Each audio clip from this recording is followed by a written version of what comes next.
Cucamonga courthouse. Epstein did not introduce me to Donald Trump. First Lady Melania Trump defending herself from accusations linking her to notorious sex offender Jeffrey Epstein. Meantime, the president says he remains optimistic about peace with Iran despite tension in the ceasefire. And parents are speaking out in support this afternoon of LAUSD teachers just days ahead of a potential strike that could close down campuses. The news at 3 starts now. The NBC4 News at 3 starts with breaking news. We begin with breaking news right now at 3. Federal agents taking several people into custody outside a courthouse in Rancho Cucamonga. Good afternoon. I'm Kathy Vara in for Annabelle. We have new video of one of those detentions.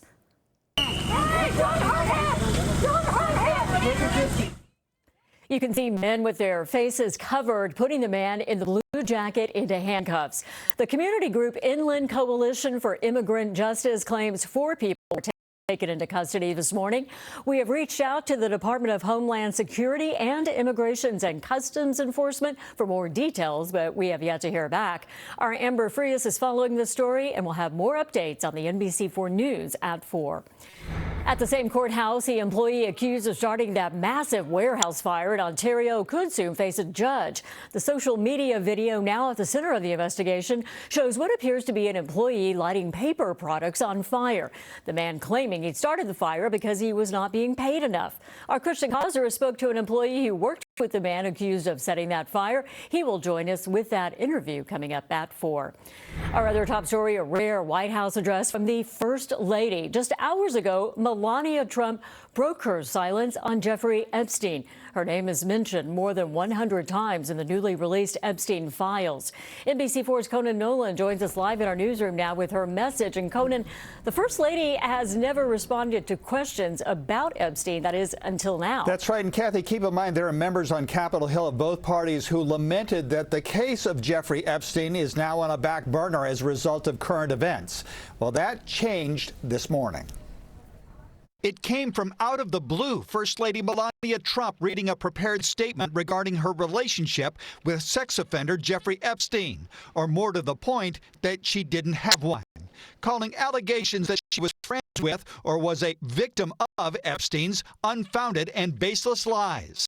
I've never had any knowledge of Epstein abuse of his victims. I was never involved in any capacity. I was not a participant, was never on Epstein's plane, and never visited his private island. Melania Trump's name is in the Epstein files over 100 times, but this is the first time she has spoken publicly about the case. One of the documents suggests she was introduced to Donald Trump by Epstein, which she denied. Not Epstein's victim.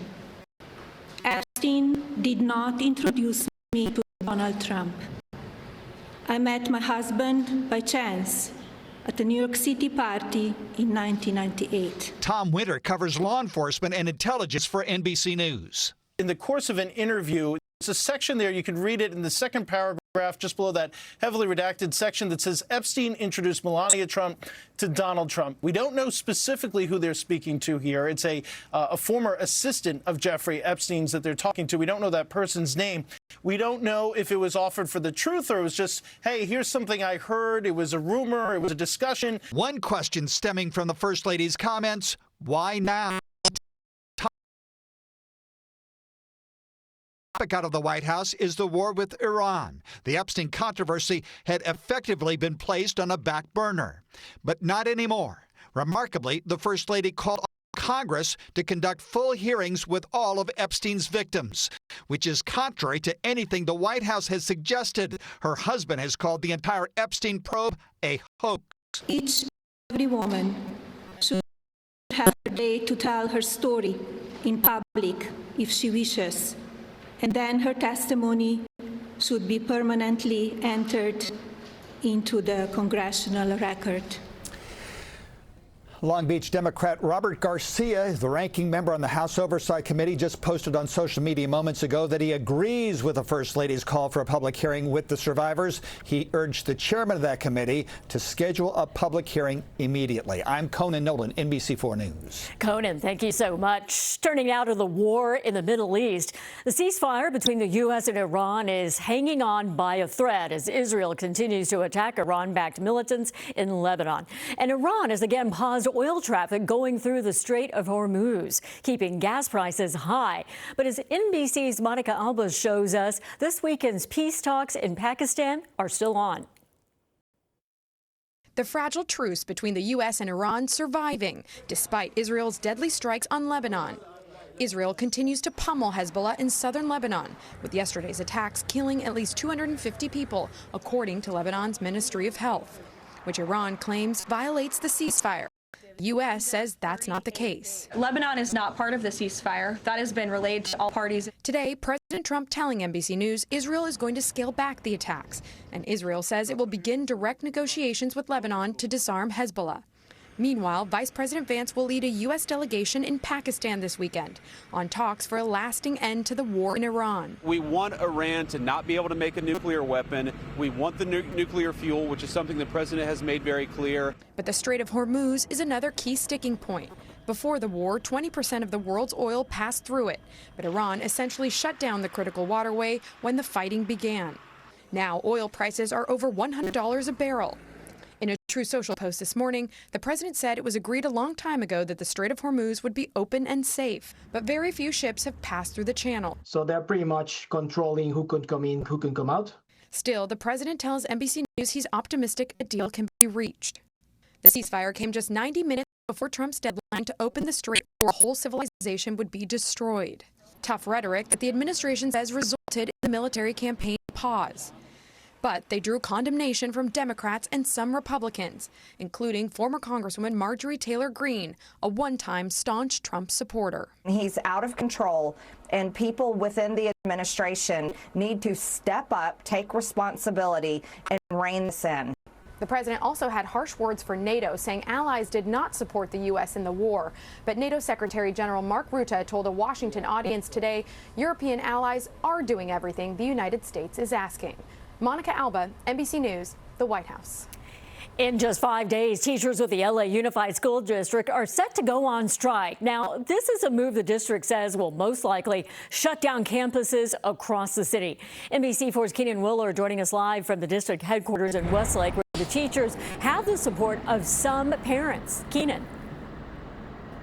They do. We heard them out here on the front steps of LAUSD's headquarters here in Westlake. They're talking about their support, that they're standing with these LAUSD teachers as they propose to strike in just a few days, which could impact nearly 400,000 students in the city of Los Angeles. These parents are calling for the district to step up, reach a fair contract, and to invest more in facilities, meaning more teacher salaries and more investment in campuses. The district says that at this point it is still actively negotiating, but it's also forming a backup plan in case schools have to close.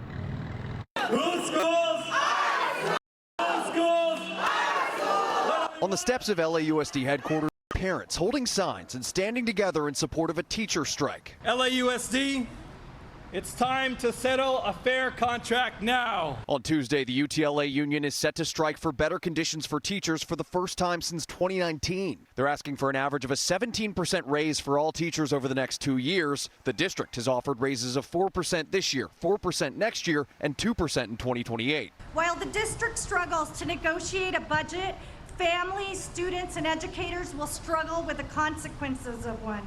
The teachers would be joined by 2 staff unions in walking out, which LAUSD says would likely force campuses to close. Some parents say school closures would be hard on families, but their focus is on the long-term benefits of a new contract. And in order for our students to get quality education, there needs to be investment in public education that includes all the people that keep the schools functioning. Today, LAUSD says it's focused on preventing a strike while preparing for the possibility. The district saying in a statement, negotiations are ongoing today, and the district remains committed to reaching an agreement that supports our employees while also protecting the long-term financial stability of the district. In the event a strike takes place, the district has developed comprehensive contingency plans designed to ensure we're providing available support. These preparations include plans to support continuity of learning, including taking take-home instructional materials and access to online learning.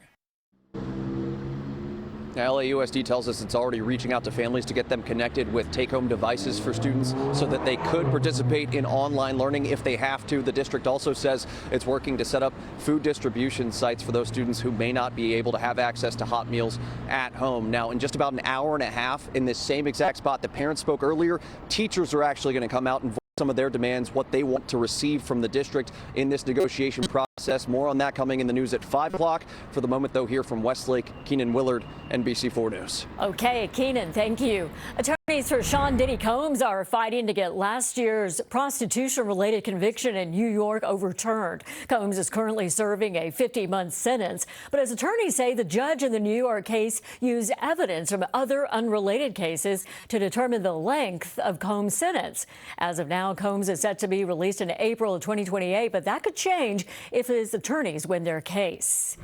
And today is the first opportunity for fans around the world to buy tickets to the LA 28 Summer Games. More than 5 million people registered for the ticket lottery, and those who were randomly selected for Drop 1 start buying today. The pre-sale for LA locals ended on Monday. While many were excited to get tickets, many were frustrated by the high prices and